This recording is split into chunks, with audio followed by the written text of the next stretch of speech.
हरिओम बसंतपुर।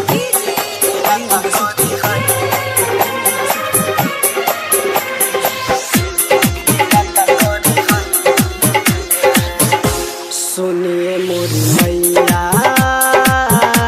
पीरत करी हैया, सुनिए मोरी मैया पीरत करी हैया। पिके आवेला जब तंग करेला तब बड़ा दुख देले मुआ न कसैया। सुनिए मोरी मैया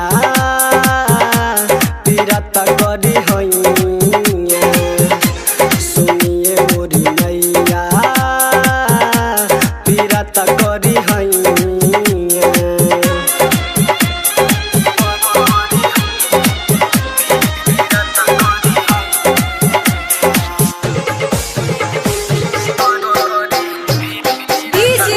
हरिओम बसंतपुर। जब हमें लपैक लगाई के तब गहरी देला माई के,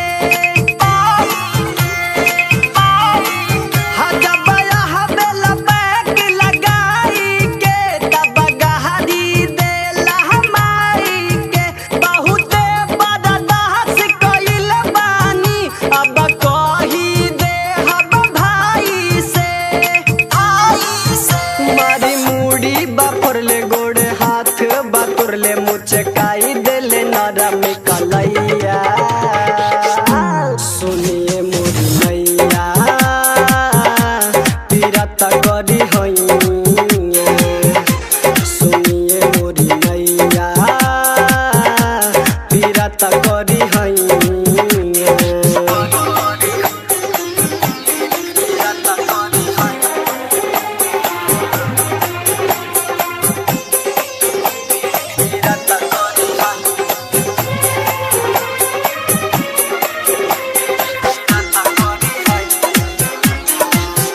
माई के एकरा से शादी रे का देहले मोर बड़ बहादी रे, ए माई के एकरा से शादी रे का दिहले मोर बड़ बहादी रे। रतिया के तसज पर महरेला बिनाबो के न छोड़े आजादी रे। ऐसे तंग भैनी हम उठी गलत कदम खाइले हब जहर के दवैया। सुनिए मोरी मैया पीरत करी हैया, सुनिए मोरी मैया पीरत करी हैया।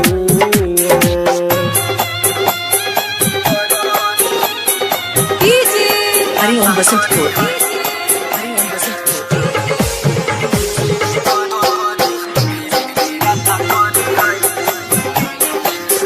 बात माना मनोज राना हो, कलय अपना भाई के माना हो,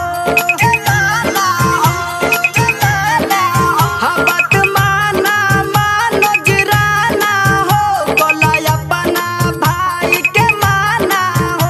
पियावानी राजा पगलाइल बा जानेला सारा जमाना हो। अनुराग अंकित भी आई ओने अर्पित भी आई, रानू जी करी सुनवैया। सुनिए मोरी मैया पीरत करी हैया, सुनिए मोरी मैया पीरत करी हैया। पिके आवेला जब तंग करेला तब बड़ा दुख देले मुआ न कसैया। सुनिए मोरी मैया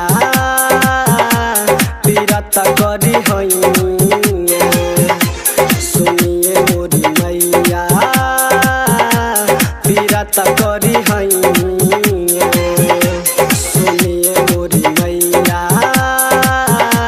पीरत करी हैया, सुनिए मोरी मैया पीरत करी हैया।